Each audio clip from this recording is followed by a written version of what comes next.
Vous avez programmé une pièce dans Siemens NX-CAM. Très bien, mais comment pouvons-nous vérifier si la géométrie que nous avons créée correspond réellement à ce qu'elle doit être? Dans le Quick d'aujourd'hui, découvrons les outils d'analyse de Siemens NX et voyons comment en tirer des informations très utiles.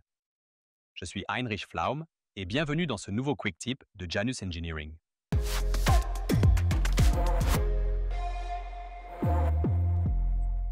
Jetons un œil à notre pièce. Le bloc de Janus est déjà complètement programmé, comme vous pouvez le voir. J'ai toutes les opérations ici. Il est fixé sur ma machine brute et je vais démarrer la simulation NC, en haut sur Simulate Machine. Et une fois que le post-processeur a terminé la création du texte NC, nous pouvons ici aussi démarrer la simulation avec Play.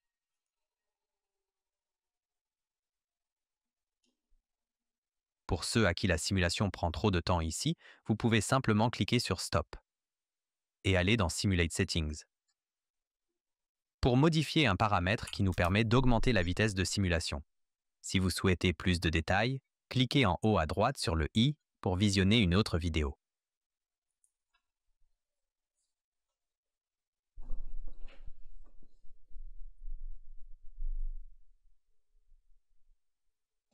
Le traitement est maintenant terminé, je vais examiner l'outil de manière plus approfondie. Passons donc au défi initial. Comment savoir si j'ai enlevé un peu trop de matière ou s'il reste encore de la matière à traiter et dans quelle zone précise je suis bien positionné pour travailler efficacement? Pour cela, on peut cliquer ici sur Analyse. En faisant cela, le système prend maintenant la pièce théorique issue de la conception et la pièce réelle que j'ai effectivement usinée ici, et il les superpose.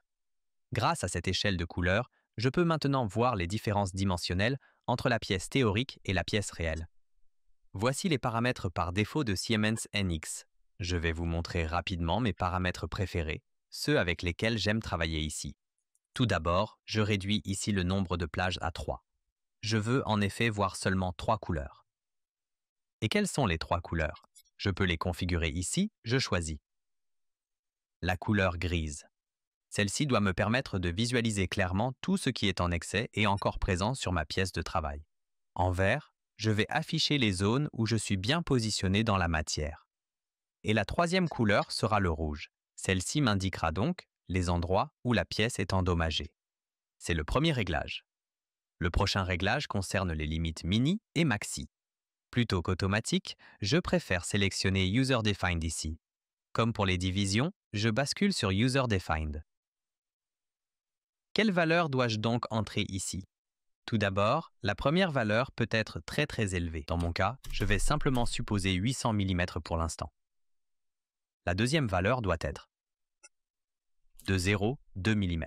La prochaine valeur de moins 0,2 mm. Cela signifie que la couleur verte doit être affichée entre 0,2 et moins 0,2 mm.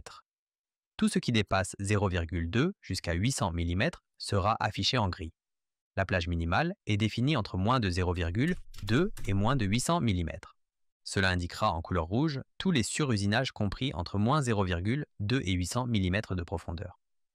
Si je clique maintenant sur Appliquer, je vois ici mon cube affiché. Ce que je vois aussi, c'est que le dégradé de couleur ici est fluide, comme une vague allant du gris au rouge. Si maintenant je ne souhaite plus l'avoir sur raccord, mais plutôt sur pointu, je vais déjà constater un meilleur contraste entre mes différentes zones. Ce que je peux aussi voir, c'est où j'ai peut-être trop de matière maintenant, donc ici dans cette zone grise. Je clique ici une fois et je vois déjà la différence, dans mon cas 2 mm. Je clique sur cette zone plane et je constate ici une différence de 0 mm, d'où la couleur verte. Et où est-ce que je vois du rouge? Dans cette zone de phase, je clique ici une fois et je remarque alors une violation de pièce d'environ 0,4 mm.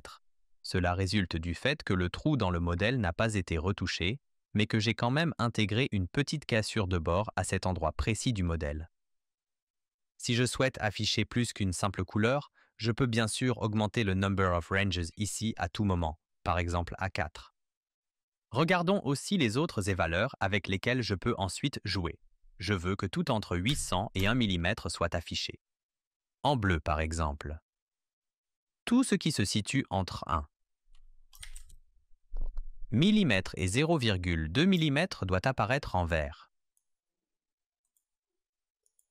Et tout ce qui se situe entre moins 0,2 et moins 800 doit continuer à apparaître, comme précédemment, en rouge. Je choisis ici point. J'applique et je vois mes cotes en couleur sur la pièce. Comme précédemment. Les 2 mm sont au-dessus d'1 mm, donc en gris, mais ici, dans le J de Janus Engineering, j'ai du bleu qui apparaît clairement. Si je clique ici maintenant, je vois que la mesure indiquée ici est de 0,9996 mm. Quel réglage de couleurs trouvez-vous le plus intéressant? Utilisez-vous plus de 3 couleurs pour mieux identifier les géométries de mesure souhaitées? Dites-le nous dans les commentaires ci-dessous. Vous souhaitez devenir un expert NXCAM? N'hésitez pas à vous renseigner sur notre offre de formation. Le lien se trouve dans la description de la vidéo ci-dessous. Enfin, il ne me reste plus qu'à vous dire qu'en cliquant sur le bouton d'abonnement, vous ne manquerez aucune de nos prochaines vidéos. Donc abonnez-vous, cela en vaut vraiment la peine. Ah, et aussi, si vous avez toujours voulu savoir comment régler différentes mesures à divers endroits lors d'une opération, je vous conseille de regarder cette vidéo. Merci et à bientôt.